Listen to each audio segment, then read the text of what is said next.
नींद ना आना आज के दौर में एक गंभीर समस्या बनकर हम सभी के बीच सामने आई। कारण कई हैं। तनाव में रहने, लगातार तनाव में रहने के कारण भी अनिद्रा की समस्या हो जाती है। किसी बीमारी से लंबे समय से अगर हम जूझ रहे हैं तब भी हमें अनिद्रा की समस्या से दो चार होना पड़ता है।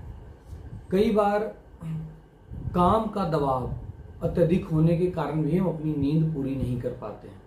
2 बार 4 बार तक तो ठीक है, 2 दिनों 4 दिनों तक तो ठीक है, लेकिन जब ये जीवन शैली का हिस्सा बन जाता है कि हम कोशिश भी करें तो हम सो नहीं पाए, तो ये समस्या शुरू होती है यहाँ से। और कई ऐसे व्यक्ति हैं जो चाह कर भी नहीं सो पाते हैं। कई व्यक्ति हैं जो सोते तो हैं लेकिन रात में कई बार उनको उठना पड़ता है। तीसरी श्रेणी है उन व्यक्तियों की जिनको नींद आती तो है लेकिन लगातार ओवर थिंकिंग करने के बाद बिस्तर पे जब जाते हैं तो आधे घंटे से लेकर 2 घंटे तक कोशिश करेंगे सोने की, तब जाके नींद आएगी। तो ऐसे उसके तो कई कारण हो सकते हैं नींद नहीं आने के, और संबंधित कारणों में जो डॉक्टर हैं वो दवाई भी बताते हैं।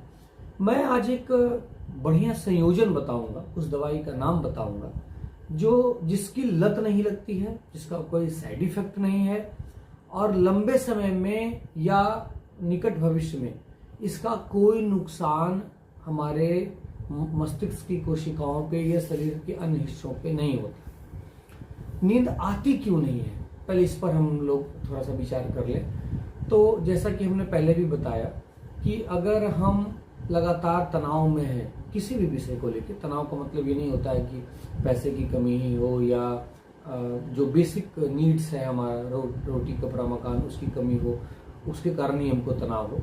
हमारी महत्वाकांक्षाएं हो सकती है, हमारा शौक हो सकता है, हमारा पारिवारिक जीवन हो सकता है, हमारा सामाजिक जीवन हो सकता है, कुछ भी हो सकता है। अगर हम लगातार तनाव में रहेंगे तो हम अनिद्रा से 2-4 होना पड़ेगा हमें।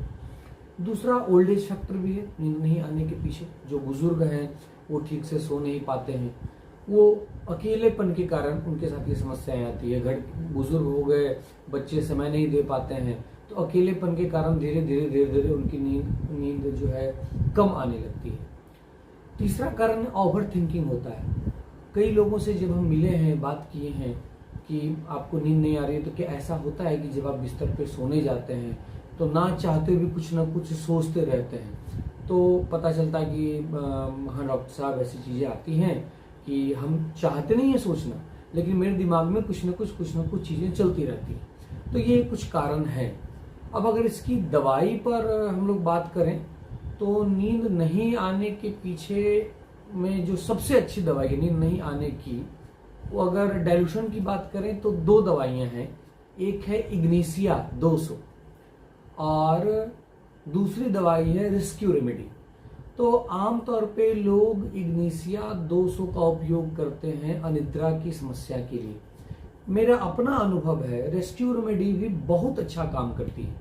तो इग्निशिया 200 को और रेस्क्यू रेमेडी को मैं यहाँ तस्वीर लगाए दे रहा हूँ, आप देख लीजिए।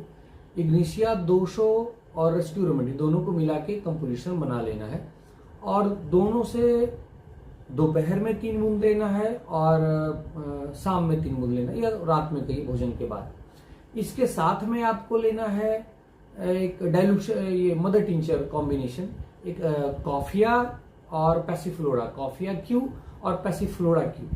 कॉफिया क्यू को भी और पैसिफ्लोरा क्यू को भी बराबर मात्रा में मिला लेना है और एक संयोजन बना लेना है और इस संयोजन से 20-20 बूंद 3 बार लेना है।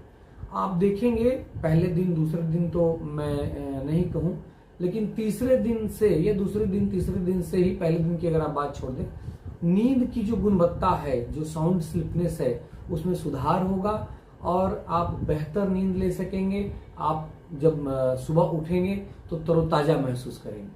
तो आज की जो दवाइयाँ थी इग्निशिया और रेस्क्यू रेमेडी और साथ में कॉफिया और पैसिफ्लोरा।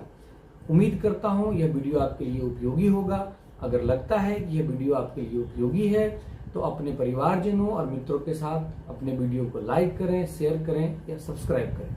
मिलते हैं एक ऐसे ही उपयोगी और जानकारी प्रद वीडियो के साथ अगली कड़ी में। तब तक